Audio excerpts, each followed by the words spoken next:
Hi, Lori. Hi, Dori. It's so good. On the screen. We are We totally. can't be together still. Oh. I know. We're totally trying to do this still on Zoom, and we're still trying not to run each other over. And it's very hard. It's harder on Zoom than when It is hard. Yeah, and the sound is going to be a little different than when we're together sitting at our microphones. So you'll have to just forgive us for that for a while. Well, we're still trying to, stay in quarantine and do the best we can and keep our podcasts going. But today we are bringing on someone that is pretty amazing. Her name is Samantha Madsen, and she, no relation to me, but she is a exercise physiologist. I believe she has her master's in exercise physiology. I want to say PhD, but it's a master's. Yeah. And minor in chemistry. So yes, and a minor in chemistry. Smart cookie. She's a very smart cookie. She is a former pro bodybuilder in the natural world. So she's won Miss Olympia and Team USA and some other ones for those of you who are bodybuilding buffs out there. But that's not what she's here to talk to us today about. She will give her background, but we're here to talk to her about her work and research in Parkinson's disease and using her father, who's been diagnosed now for 12 years with Parkinson's, and the progress that he has made and how he has been able to continue to live fairly normal life with this disease. So that's really what we're here to talk about today with Sam. And we're going to talk a little bit about her little side gig, making fitness. Yeah, this is such an encouraging interview, especially if you know anybody with Parkinson's, if you may have Parkinson's yourself. But I think that it's very encouraging in what she's done and how well her dad is doing. And I'd really encourage her to write a book about all this so that the information can get out better. But please listen and pass this on to somebody you know might be going through this that needs some encouragement. And we'll just kind of leave the rest to what she has to say on the podcast. But have a listen and be encouraged. And she's got some great soaps too. Yeah. And other products. So Yeah. you can listen for that too at the end. So, all righty. Yeah. Well, here we go. Here we go.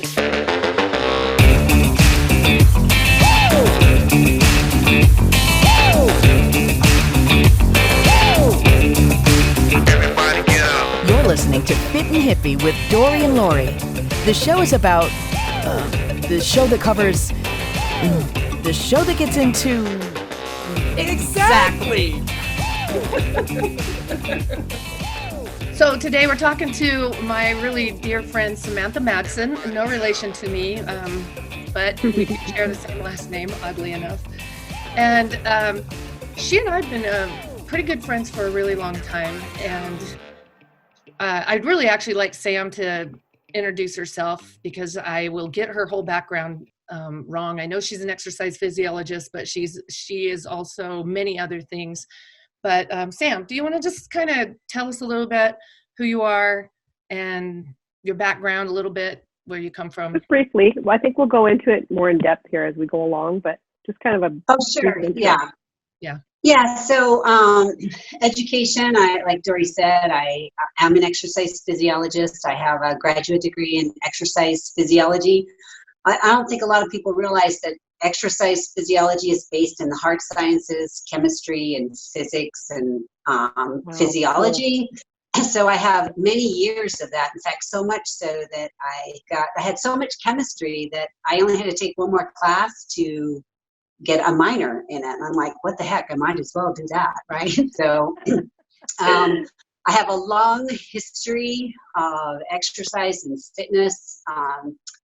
I started competing clear back in 1983.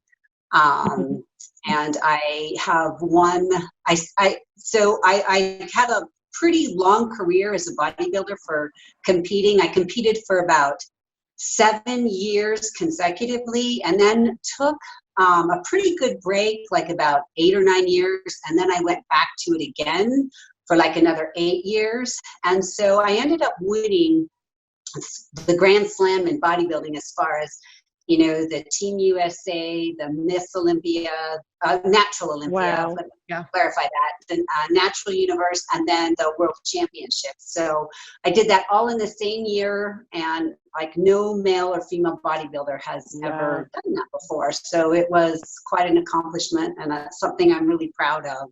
As Dori knows, as a former competitor, it's a lot of hard work, a lot of dedication, and all of that just led me down to, different roads and different travels and different experiences. And, it's been great. Yeah. That's awesome. And Sam, do you still help judge the NGA contests around here? Are you still a top judge? Yes. So for a while there, up until about a couple years ago, I was the head judge for the state of Utah for both the NPC and the NGA. And then the NPC decided to,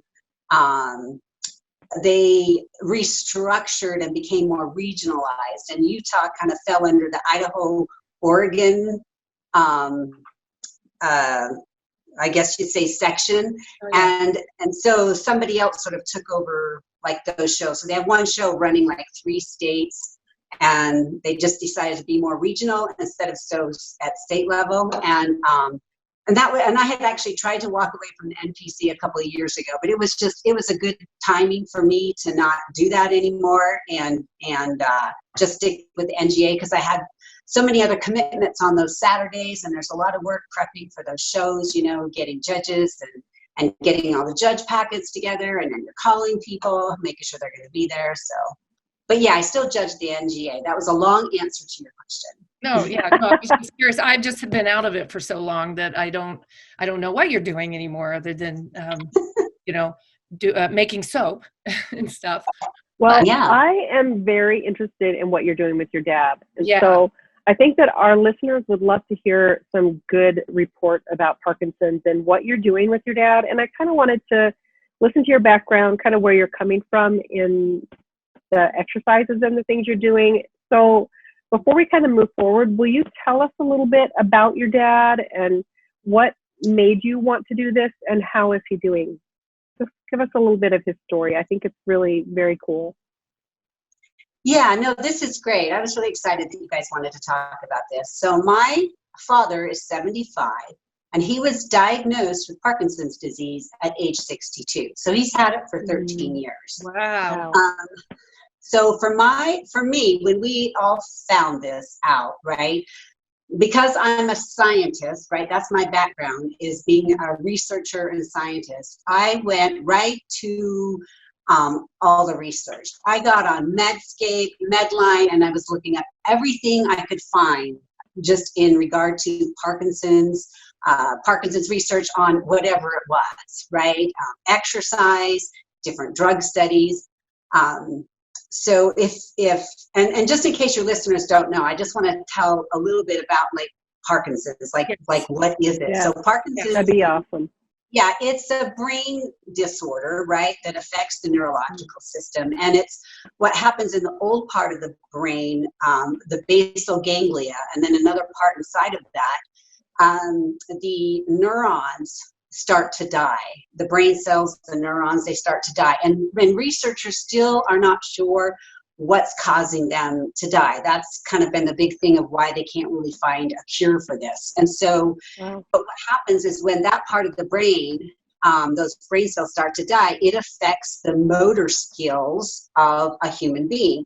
And so that's why with Parkinson's, you start to see tremors, shakes, motor movement as far as, being more slow to walk, sometimes having a hard time just starting to walk or getting up out of a chair, things like that. So it affects all of those things.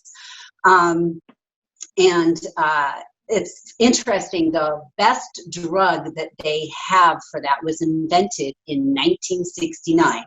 It's levodopa. I know, it's like 1969. And how many years is that? What is that, like 50 years? And we put a man on the moon, and that's like the best that we can come up with. So anyway, for me, it's just, I'm like, come on, research people out there, we can do better. But, there's a lot of diseases that people have, anyway, so Parkinson's just affects me and my family. And so what I did when I went to research, I started reading about how effective exercise is for the symptoms of Parkinson's. And so then I started digging more. And besides just reading on Parkinson's and exercise, I started looking at brain injury research on what they were doing to rehab these people to get them mobile again. And it turns out that really targeting fast twitch muscle fiber was very effective for that. And so I thought, well, hey, if that kind of can stimulate that neurological pathway from brain to muscles to be better functioning, then I'm going to try this with my dad. And so cool. I started working out with him like right away. Like as soon as we found this out, and because I started digging into this like in a matter of days, gathering all this data and research. It's something I still do about once a month. I go see if there's anything new out there. And at any rate, and this is one message that I tell anybody that I meet who knows somebody that has Parkinson's or who has Parkinson's, that exercising regularly and on a consistent basis is as important as taking your medication, because it really is medicine for the body. I have seen my father, because with Parkinson's, balance, coordination starts to become an issue as the disease progresses. But I have seen my father improve his balance. He's amazing with his balance. Even now, after he's had it for 13 years, his balance is amazing. And that's because we do balanced moves all the time, right? I have him on a Bosu ball, right? Upside down with a flat part on top. And I'm throwing a medicine ball at him at all these different angles.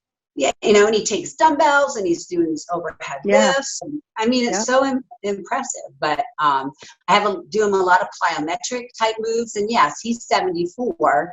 And there's, I know at a couple universities, they have, where they do Parkinson's research, they have, like here at the University of Utah, they've got a weightlifting program.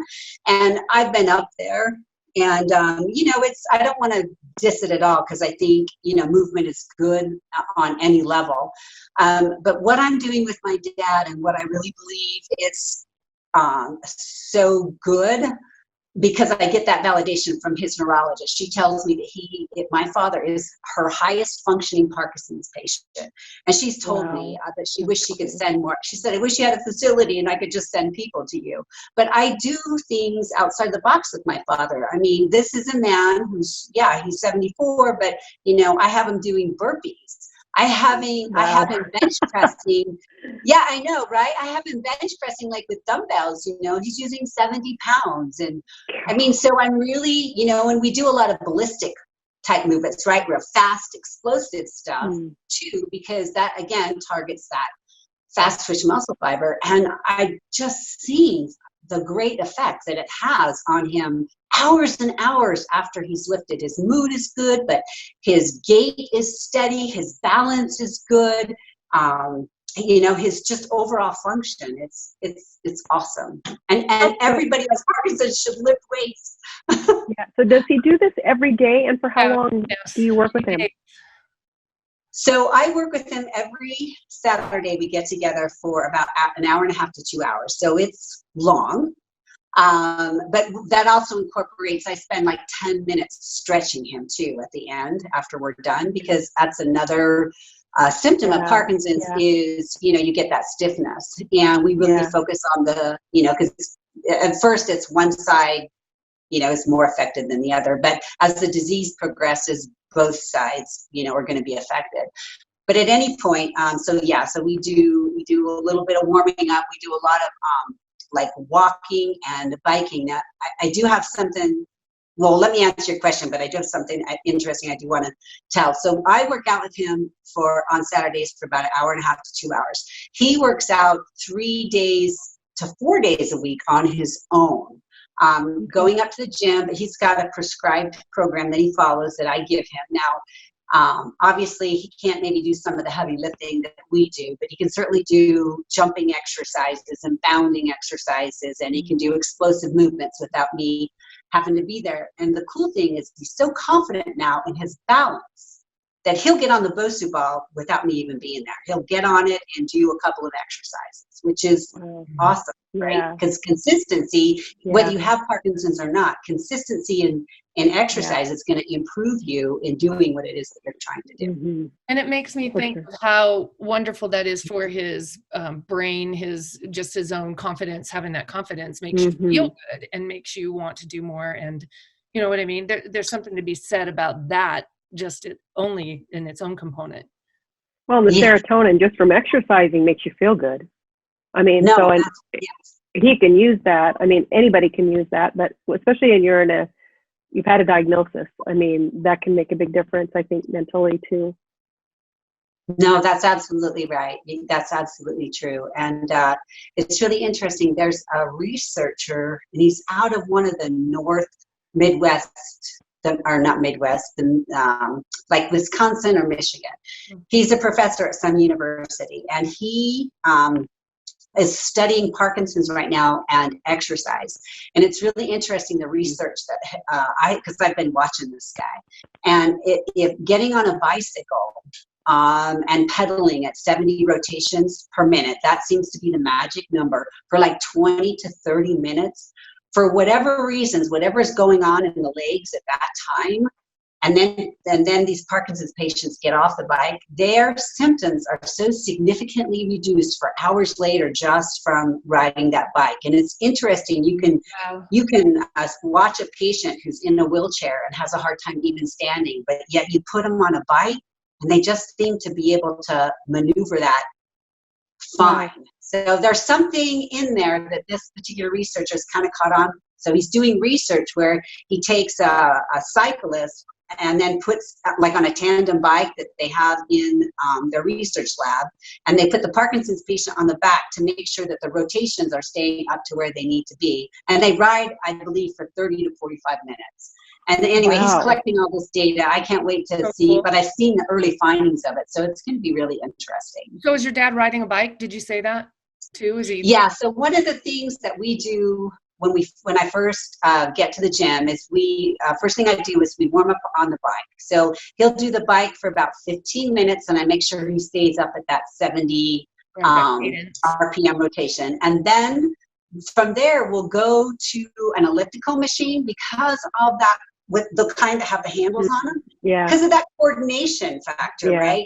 That Parkinson's people, that starts to become more of an issue. And that's why I put him on that. It's because, yes, it's hard. The things that are hard, that's the stuff that you have to do.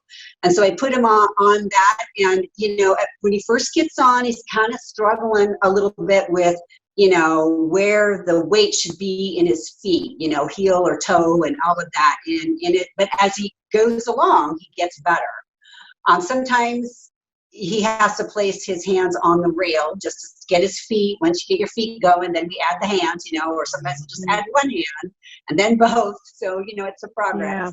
And then after that, we get on this place we go to has an indoor track. We get on the indoor track and we walk, because people with Parkinson's, it's really important that they just do good, regular walking, and doing it on a track, whether you're go to a school that has a track, because it's safe, there's no cars, right? And plus then you can know exactly how far you've gone if that's important to you. Yeah. But yes, we walk.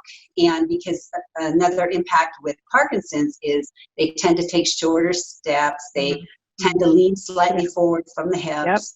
Yep. And, it's really interesting. I've learned a lot of things in just watching my dad and how he moves. And I think it's just because of my background in exercise physiology, I pay attention to a lot of things. But one thing I've noticed with Parkinson's people is when they stand up out of a chair, they try to move when they're not completely unfolded yet. The hips haven't completely opened up. And when you're a healthy person, that's easy to do because you can make up for the fact of a shorter stretch and just get out and move. But with Parkinson's, they can't. They've got to completely stand up tall and open up those hips before they get out and embark. And that's one of the things that I've really worked on with my dad, which his neurologist, because I pointed this out to her, and she was like, wow, what a find, kind of a thing, So anyway, it's just one of the things that we work on every time, standing up fully straight before you get out and move, because, you know, Parkinson's people, they have a hard time with that. Sometimes they'll stiffen up and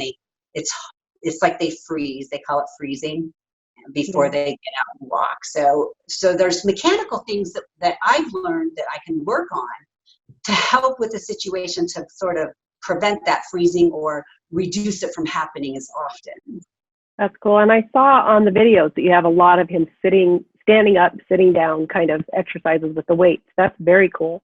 I did have a question, because I am not an exercise physiologist. I'm just a normal person that tries to be fit. So I'm the hippie part of this equation. But so 70 RPMs, how fast is that? I mean, is that really booking? That's about like a pedal a second kind of thing, a little bit more than that. Yeah, it's a little bit more than a full rotation a second. And it's really not booking. Like a fast pace would be more like 90 to 100 rotations per minute. That would be more of a faster pace. 70 isn't too bad, but you know, because Dad and I will talk while he's on the bike, you know. And I noticed that as we start talking, his pedal pace will slow down automatically. So I just have to remind him. You know, somebody starting. I'm sorry. Go ahead. Just say somebody starting out, like if somebody hears this and their parent or they are struggling with Parkinson's themselves, they're probably not going to be able to do 70 right away. But is it something that they can get on the bike, start moving, and kind of make that their goal to really get to 70 RPM? No, absolutely they can. And actually, I would say that they would be able to get up to that maybe by the third time they rode. Because it's not that fast. It's fast, but it's not that fast. Because you think about the pedal, right? It's like you said, just a little bit faster than a second, but it's like one full rotation around, and you just sort of get this momentum, and and you just start going. Now, what they're going to notice is aerobically, because the heart rate's going to increase, and that might be more the limiting factor than actually. You know, their legs being able to do it. So as they get more conditioning, they'll be able to do it longer, and but just reach up to that. That hey, any movement, I'm getting on a bike and doing any movement. That's, you know, good on you. You need to do it. I love that. I love the bike. I love the learning and watching your videos and getting the sitting down and the standing up and the walking. And a straight up walk, because I think that getting up and down like you have your dad do, like you said, gets him started out standing up straight. I think these are great things for people with Parkinson's, because there really isn't a lot out there. I personally have a friend that has Parkinson's, and it's been a tough road for her. So I'm loving hearing what you have to say and what you've done for your dad. I think that's just so awesome. And thank you so much. Where would they find you on YouTube if they wanted to actually look at these videos? So I have, so it's, and I'm going to be posting more. It's Fitness Soaps is the name of my YouTube channel. And, you know, I actually started this for my soap business, right? My soap and skincare business. But I had really good advice from a good friend of mine who I've known for like 22 years. And, you know, Dori knows her too. And she said, you need to put everything about you on that channel. You don't have a separate channel for you and your dad. You don't have a separate, she says, put everything about you on there. And, you know, I have a lot of stuff with Dad and I, and I really want more people, you know, to know about it. Because, I mean, when I say that exercise is like taking the medicines that they have to take throughout the day at that specific time, it's just as critical. It's so important. And so, like I said, if there's one thing that I tell people when I know that they have somebody that has Parkinson's, whether I'm asked or not, I'll say, look, tell them that they have got to get out and exercise and move, and they have to do it on a consistent basis. Well, so how can somebody get a hold of you? Oh, sorry, Dori. How can someone get a hold of you if they need to, for their loved one to get some advice? Because not everybody has a personal trainer, or maybe a personal trainer would like to call you and say, how do I help this person? How can they actually get a hold of you so that they can talk to you about that if they need some counsel? Yeah, so my website, soapessential.com, has got a contact, and you can just email me at info@soapessential.com. That comes right to me, and I am happy. This is a passion of mine. I want, you know, the more people that know about it and that share it, I mean, hopefully we can have an impact on that population. Be awesome. What were you going to say, Dori? Sorry. So I think when you were talking about when people do get a diagnosis and stuff, it comes down to them. The research is out there that you found, right, Sam? Yeah, there is research out there. Like I said, I was still, because I was doing some lecturing at the University of Utah, so I still was well connected into like their whole library system. But now everything's much more public, right? You can go on Medline and you can just do a search on Parkinson's, which is something that I do about once a month. I get on there and I want to see what's coming. I have a couple associations that I belong to that I get, emailed just on stuff that relates to Parkinson's because it's such an interest of mine. But yeah, it's definitely out there for sure. Because I think some people think that, if you get a diagnosis like this and the doctor just says take the medication because maybe they don't have the research, there is research out there. And so if people can do the research, they can find some of this information also that you're talking about that will lead them down the same path as you. So I'm really glad that you're able to bring that to light, because I really do think people think, oh, Parkinson's, this is a death sentence almost, Yeah.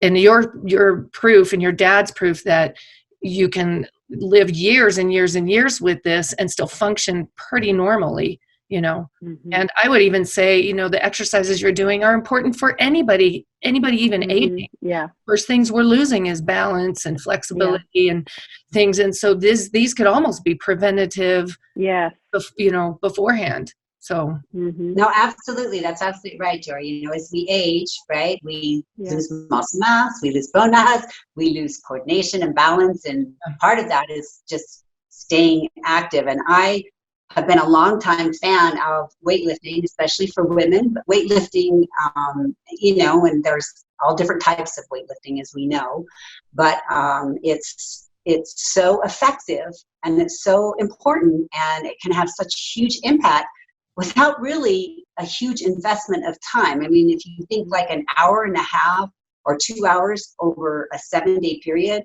that's nothing. Yeah. Well, and I love that you said that moving in this exercise is as important as taking your medication, which it's easy for us to think, or when you're in a position like that, I've got to take my medicine every day. But looking at moving and exercise and working on this is as good as that. And even taking, like you said, maybe even 30 minutes a day to move, to do some exercise and do that like you're taking your medicine, and the difference that it can make can be huge and life-changing for somebody who's trying to cope with this diagnosis. Well, that's absolutely right. I've been journaling mine and my dad's. Wow. So I've been keeping a record. You better write a book. I think it really is. I've been keeping a record of what we do when we're together, like how he feels before, how he feels after. I kind of have this journal that I created with using Excel spreadsheets, and then just taking them down to the printer and photocopying them and then bind them, right? So anyway, but so it's really interesting because my dad will come in and it's be like, oh, I just don't feel like doing this today, or he's tired and his coordination is off, he's not feeling good because of his Parkinson's, maybe his medication hasn't quite caught up to help him be more mobile. So, but man, we get moving, and I mean, after we're done, I say, how you feeling, Dad? And he's like, oh my gosh, I feel like $1,000,000. I feel so good. Wow. And you can just see the spirit in him is just, I mean, he's happier. You can just see it in his eyes. So that's exactly right. That we all know exercise improves your mood, but I think when you have a disease like that, it's even more impactful. And it's harder sometimes to get to the gym because, you are more stiff, or you do have a harder time moving, or your coordination is off, and sometimes even just, walking can be kind of hard sometimes, but that's why I always make my dad walk, because that's hard. And so we do it every single time, and he has to do it every time he goes to the gym, has to walk a mile. Yeah. Well, and probably they they don't even have to go to the gym. There's things that they can do at home. Then a lot of the stuff that I saw you do, even if it's with less weight, or even if it's just trying to be on that balance, what do you call that again? A Bosu ball. Even that alone, if you have somebody there, I mean, I wouldn't recommend doing that alone, or having a stationary bike or something like that. There's still things that they can do in their own home if they can't get to the gym. No, absolutely. And that's something I thought about actually starting on my YouTube channel, is doing maybe some 20-30 minute workouts for people with Parkinson's, targeting that, awesome. Nice big movements. But they can just get like a chair. They can use a stool to do some step ups. They can get just a chair, for sit down, stand up. It's easier to stand up out of a hard surface, obviously, than a soft one. Yeah. That's why I don't recommend couches for something like that. But as you get better, you can challenge yourself and stand up out of a soft seat, Yeah, very cool. Sounds like you're doing so good work. I wish that, like, the Parkinson's, if there's a foundation, if they could link to your YouTube, or you're sharing your research with them so people can have that available. That would be something really awesome. Yeah. Well, and I'd like to change the subject just a little bit, but I'd like you to talk some about your soap and what you're doing with that, because I saw some of your testimonials and I'm like, I want that soap. So tell us a little bit about your business with soap, which kind of led you to your YouTube channel, which, putting the stuff out about your dad, which is lovely. So tell us a little bit about that. Okay, so it's really funny. So I sort of naturally got into making soap. A really good friend of mine showed me how she learned how to do it from her sister. And when she came home, she's like, oh my gosh, you got to learn how to come over and make soap. You are just going to love it. And I was thinking, okay, all right, I'll do that. But it turned out to be a really fun experience. And then my whole background of being more physically fit and kind of reducing my own exposure to, chemicals in my environment, because they surround us, right? They're all around us. And I wanted to reduce my own. And I saw soap as a way to do that. And that was sort of the first step for me.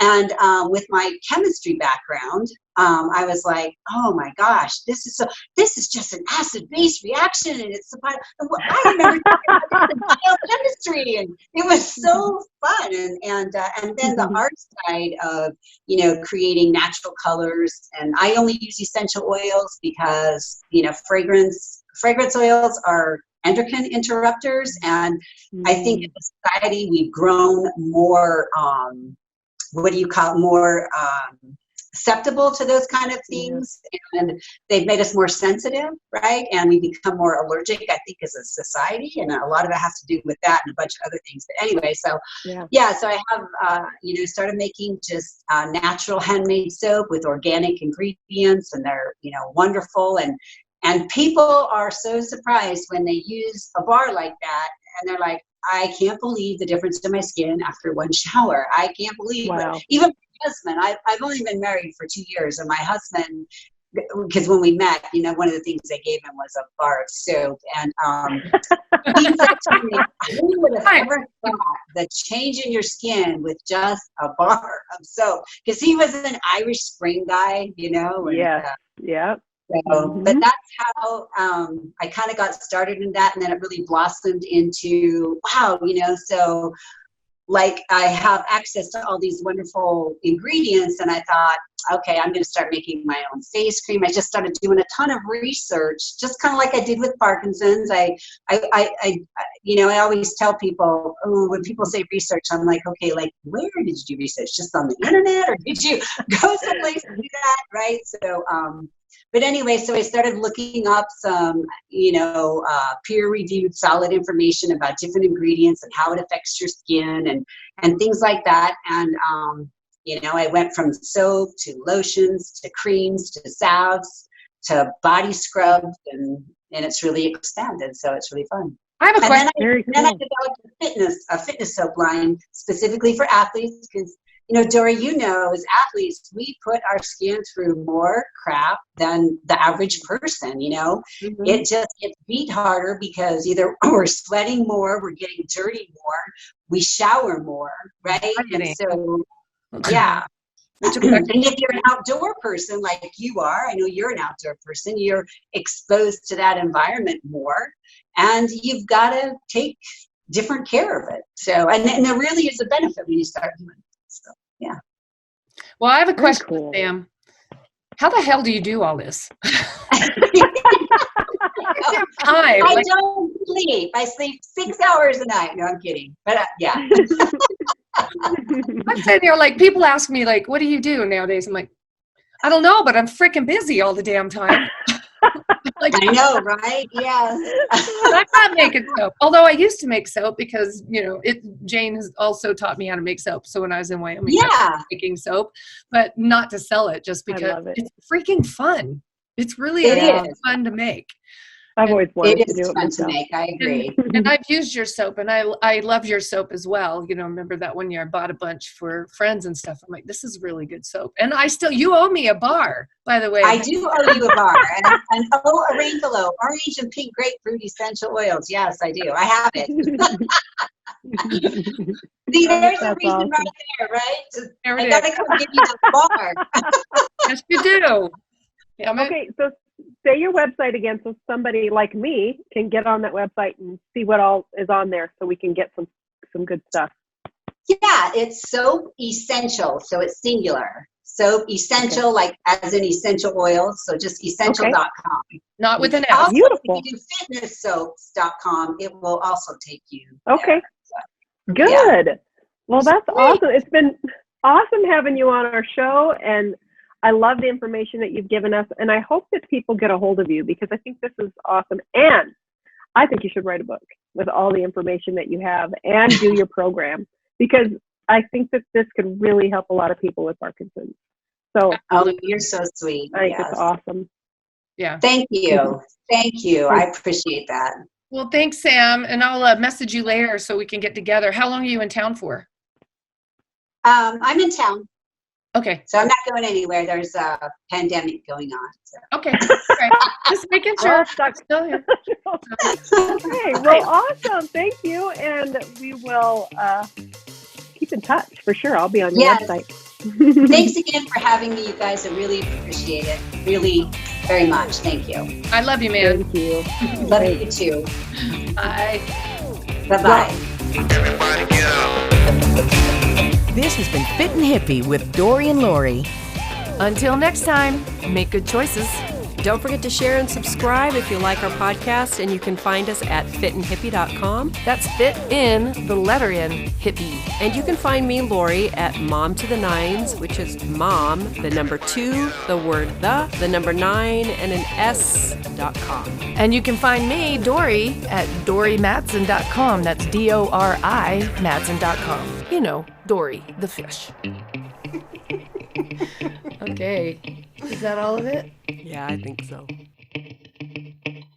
You just need to sleep 4 hours and you could do it. Right. Right? I know. If you do it, I'm going to take credit. I have my earbuds in. Okay. Let's talk about sex, baby. Let's. That's funny. Hi, Sean.